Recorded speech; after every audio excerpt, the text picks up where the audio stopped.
Assalamualaikum warahmatullahi wabarakatuh. Pertama, saya ucapkan selamat kepada kalian anak-anak kelas 7. Kalian sudah bergabung menjadi siswa-siswi MTS Negeri 2 Sukoharjo. Yang kali ini kita belajar belum bisa bertemu secara langsung karena kondisi masih dalam pandemi. Maka kita belajar masih secara online. Terlebih dulu saya perkenalkan, saya Ibu Aris Rahmawati yang akan mengajar mapel sejarah kebudayaan Islam. Karena kita belajar masih secara online, maka nanti materi-materi akan saya sampaikan lewat video yang akan bisa kalian simak nanti. Simak baik-baik ya anak-anak video Bu Guru.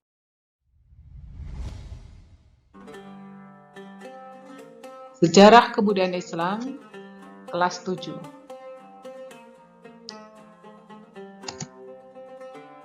Sebelum kita masuk ke pelajaran, kita harus tahu dulu apa kompetensi dasar yang akan kita pelajari hari ini. Yang pertama, meyakini misi dakwah Nabi Muhammad SAW sebagai rahmat bagi alam semesta, pembawa kedamaian, kesejahteraan, dan kemajuan masyarakat. 2. Merespon keteladanan perjuangan Nabi dan para sahabat dalam menghadapi masyarakat Mekah. 3. Memahami sejarah Nabi Muhammad SAW dalam membangun masyarakat melalui kegiatan ekonomi dan perdagangan. 4. Melafalkan dan memahami Quran Surat Al-Alaq ayat 1-5 yang merupakan wahyu pertama Nabi Muhammad SAW. Tujuan dari pembelajaran kita, kalian bisa memahami sejarah kehidupan Nabi Muhammad SAW dan menerapkan dalam kehidupan sehari-hari. Mari kita mulai materi bab 1, kearifan Nabi Muhammad SAW. Yang pertama, bagaimana gambaran bangsa Arab sebelum Islam? A. Apa saja kepercayaan masyarakat Mekah sebelum Islam? B. Bagaimana kondisi sosial masyarakat Arab sebelum Islam? C. Bagaimana kondisi ekonomi masyarakat Mekah sebelum Islam? D. Bagaimana kondisi politik masyarakat Mekah sebelum Islam? Kita akan menjelaskan satu persatu bagaimana kondisi Arab sebelum Islam datang. Dari segi kepercayaan, orang-orang Arab memiliki dua macam aliran yang dianut. Yang pertama, Hanif, agama Hanif, yaitu kepercayaan yang masih menganut dari agama Nabi Ismail dan Nabi Ibrahim alaihissalam. Yang kedua, Watsaniyah, yaitu kepercayaan yang telah menyimpang dan menjadi agama mayoritas. Apa itu kepercayaan kaum Watsaniyah? Yakni mereka menyembah malaikat, menyembah jin, menyembah roh, dan menyembah hantu. Mereka juga menyembah benda-benda langit. Mereka menyembah api dan berhala. Lihat video berikut ini. Kalian bisa lihat itu mereka orang-orang Arab menyembah berhala. Selanjutnya, bagaimana kondisi sosial pra-Islam? Orang-orang Arab memiliki kebiasaan meminum arak bersama wanita dalam perjudian. Kemudian mereka suka berzina atau perzinahan, mengubur anak perempuan hidup-hidup. 4. Mengawini dan menceraikan wanita sesukanya. Yang kelima, perempuan yang ditinggal mati suaminya menjadi warisan. Lihat video berikut ini. Nah, ini ada Mereka memiliki bayi perempuan, maka oleh ayahnya akan langsung dikubur hidup-hidup. Ini sangat jahiliyah sekali ya anak-anak. Naudzubillah min dzalik. Astagfirullahaladzim. Yang ketiga, bagaimana kondisi ekonomi pra-Islam? Mereka, orang-orang Arab itu suka melakukan perdagangan. Yang diperdagangkan itu ada kemenyan, kain sutra, barang logam, kulit, dan minyak wangi. Mereka juga suka bertani. Di daerah Taif, hasilnya adalah sayur dan buah-buahan. Mereka juga ada yang melakukan peternakan. Ada domba, ada unta untuk diambil susu, daging, dan kulitnya.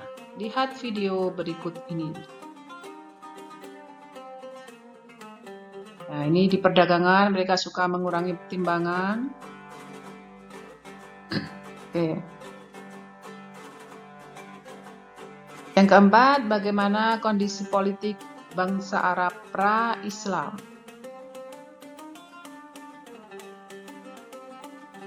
Mereka memiliki rasa cinta berlebihan terhadap sukunya masing-masing.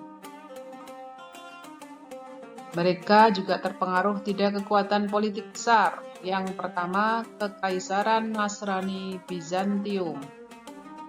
Yang kedua, Kekaisaran Persia. Yang ketiga, dinasti Himyar.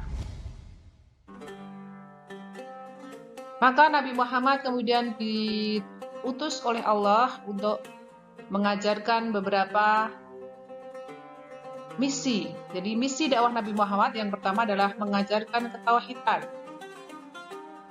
Pada masyarakat Arab jahiliyah terdapat suatu kepercayaan berbagai Tuhan, seperti menyembah berhala, bulan, roh, arwah, nenek moyang. Islam membawa ajaran tauhid, yakni hanya menyembah Allah. Misi dakwah Nabi Muhammad yang kedua adalah menegaskan hari kiamat sebagai hari pembalasan. Hal ini bertujuan agar setiap manusia berpikir dan dalam bertindak,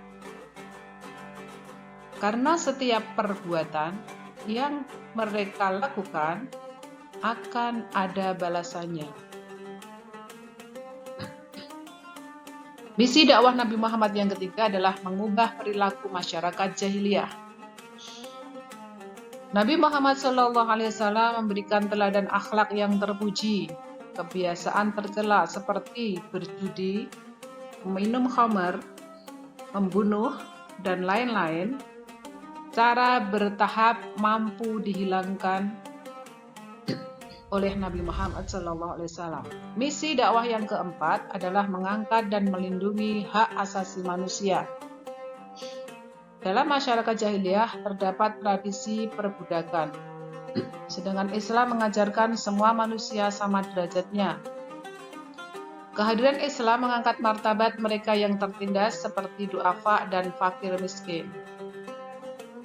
Lihat video berikut ini. Ini ada surat Quran, surat Al-Alaq ayat 1-5 adalah ayat yang pertama turun, surat yang pertama turun yang diturunkan kepada Nabi Muhammad di Gua Hira. Kita baca. Bismillahirrahmanirrahim. Iqra' bismi rabbikal ladzi khalaq. Khalaqal insana min 'alaq. Iqra' wa rabbukal akram. Alladzi 'allama bil qalam. 'Allamal insana ma lam ya'lam. Dengan diturunkannya surat Al-Alaq ayat 1-5 ini menandakan bahwa Muhammad sudah diangkat oleh Allah menjadi Nabi, Nabi Muhammad Sallallahu Alaihi Wasallam.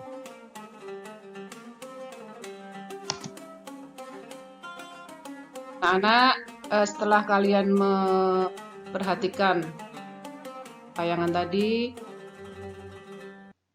coba kerjakan tugas berikut ini. Yang pertama, sebutkan dan jelaskan apa kepercayaan masyarakat Makkah sebelum Islam. Yang kedua, apa saja misi dakwah Nabi Muhammad SAW di Makkah. Tugas ini kalian tulis di selembar kertas, kemudian nanti di-upload di Google Form seperti tugas-tugas kemarin ya. Paham ya anak-anak? Saya kira sekian pembelajaran kita kali ini. Semoga kalian paham dan kalian bisa mengerjakan tugas dengan baik. Saya akhiri, Assalamualaikum warahmatullahi wabarakatuh.